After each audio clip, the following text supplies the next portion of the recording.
In the middle of this peace garden, we see a statue to Gandhi.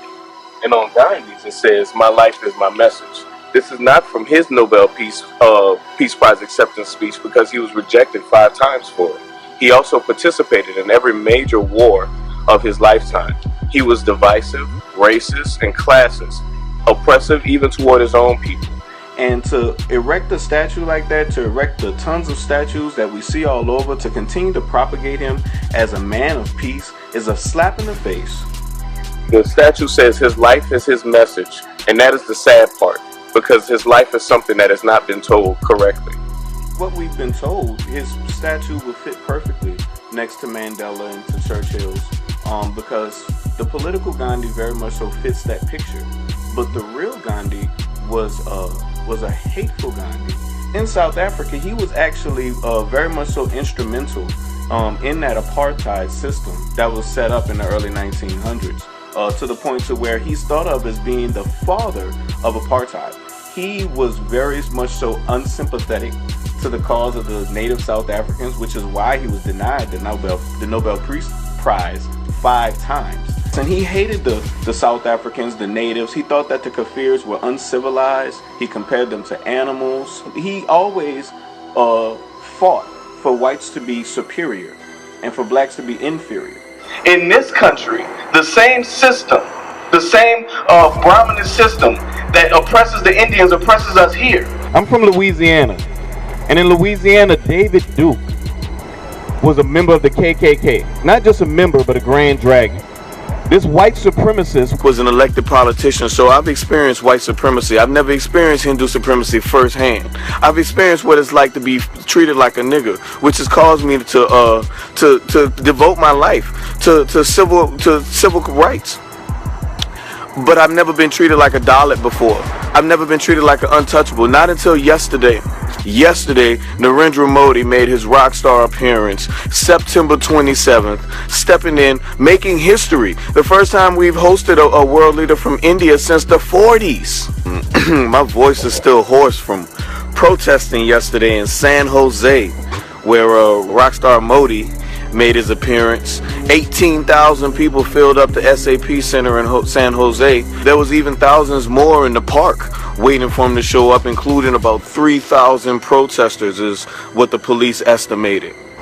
Electing David Duke governor of Louisiana is no different than electing Modi prime minister of India after what he did in Gujarat. I mean, when he was chief minister of Gujarat, the violence that he committed, the Hindu nationalist that he was labeled as, has been forgotten.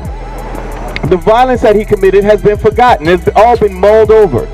And now we seek to reestablish his tarnished reputation. 2002 pogroms, the Gujarat riots, in which elected officials, high-ranking officials, appointed officials were out there leading these riots and leading and inciting violence against non-Hindu people, citizens. These were people who were children, pulled out of their homes, hanged and burned.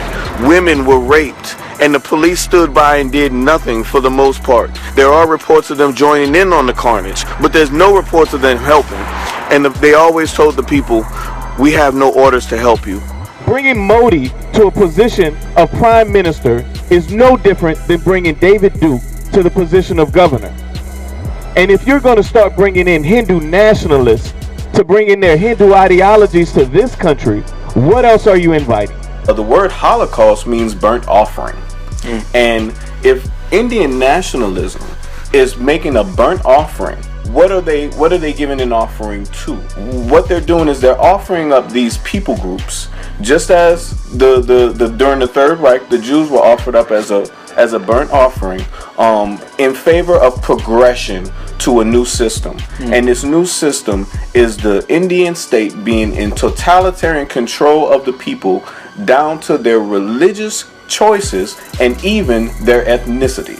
Learn about these genocides that go on today. Learn about the people who can't go to the court system for help, who can't go to the police for help. Who can they go to for help?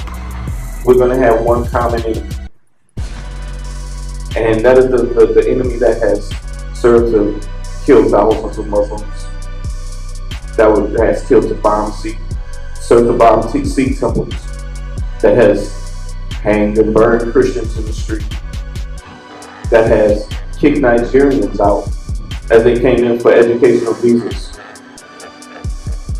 This same system, we're gonna fight it together. My voice is hoarse. I don't have a voice because I've been out there screaming for people who don't have a voice. I'm not gonna stop yelling until somebody listens. Raise your voice with me. There's one Munavasi, Black Power. We're all here together.